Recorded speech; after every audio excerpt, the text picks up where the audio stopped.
Before I begin, I just want to shout out my roommate, Mitch, who it is his 23rd birthday today.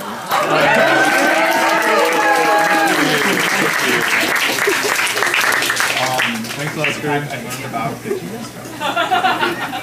So this is a story that I like. I submitted it to Iowa when I was doing my round. I did not get into Iowa. But I like it. It's called More Blue Than Blue. One thing to note, it does deal with suicide, so if that's a topic that's sensitive to you, perhaps get a drink, go to your phone, It is 7:23, and the sun is technicolor. Light pushes its way into the ozone, being dispersed by smog and other pollutants, and the once gnarled white untangles itself into a myriad of red, orange, and purple. This gives the bridge an orange hue, about as golden as the tourist is expected to be, and unlike the waters below, whose blues look markedly less blue and markedly more yellow, except for the crest of the waves, of course, within which the original knotted white makes a reappearance. Atop all this, Isaac sits at the edge of the bridge, bare feet hanging over the water as he looks out into the darkening horizon.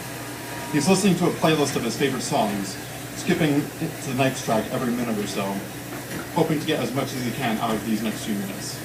He comes across All Things Must Pass and decides not to be too on the nose, and instead turns on Beware of Darkness as his first song, as his last song.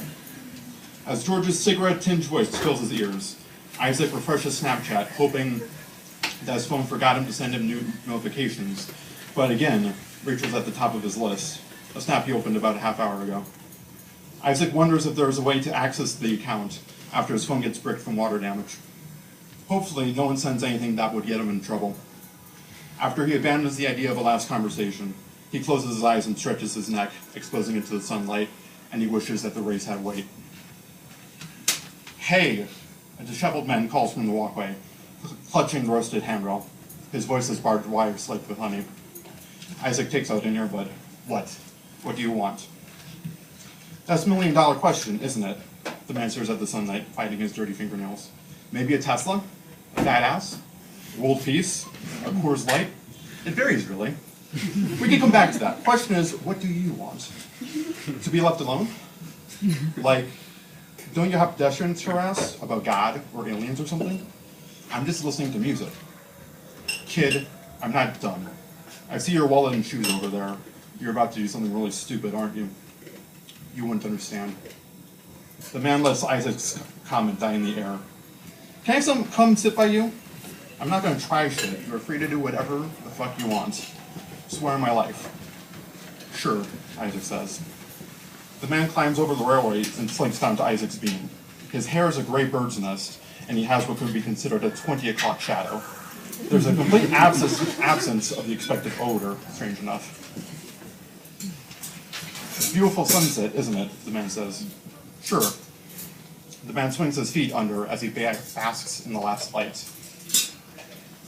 You're not going to lecture me, are you? I'm not interested in the whole "you have so much to live for" spiel. The man furrows his eyebrows. I mean, yeah, I'm obliged to, but it isn't anything about what you do or don't want to do. Or really? What is it then? It's about your strategy. Best case scenario, you lay out flat while you're falling and do a belly flop into the Golden Gate. And you completely eviscerate your shit. Boom, dead on impact. You listen to your tunes one last time, get a thrill ride, and then the credits roll. Perfect. However, let's say you change your mind on the way down, which you almost certainly will, by the way. So you tuck your head in, and you try to dive into the water, which you might even end up doing by instinct, actually. Now you're alive, with maybe a cracked rib at most, and you're underwater and going down fast.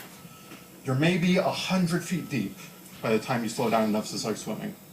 Imagine yourself deep in that river with the realization that yes, you do want to live, and now you have to spend your last moments on Earth clawing for air that's several stories above you. And mind you, it's very likely that the fall will disorient you, and you'll spend that time swimming in any direction but up. Listen, I get that this is free, and it looks easy. But if you could talk to any of the 1,800 people that did what you want to do right now, they said anything but. Fuck. Now, what's your name? Isaac looks at the horizon for a second before reaching his hand out and introducing himself. And you? The man holds Isaac's hand like dead right. That's strange. Why is that? I'm Abraham. Isaac pauses. So? You're familiar with Genesis? Peter Gabriel, Phil Collins. Forget it. How about we get some food in your stomach, Abraham says. Isaac scans the rags Abraham is in. Can you pay for that? We'll figure it out.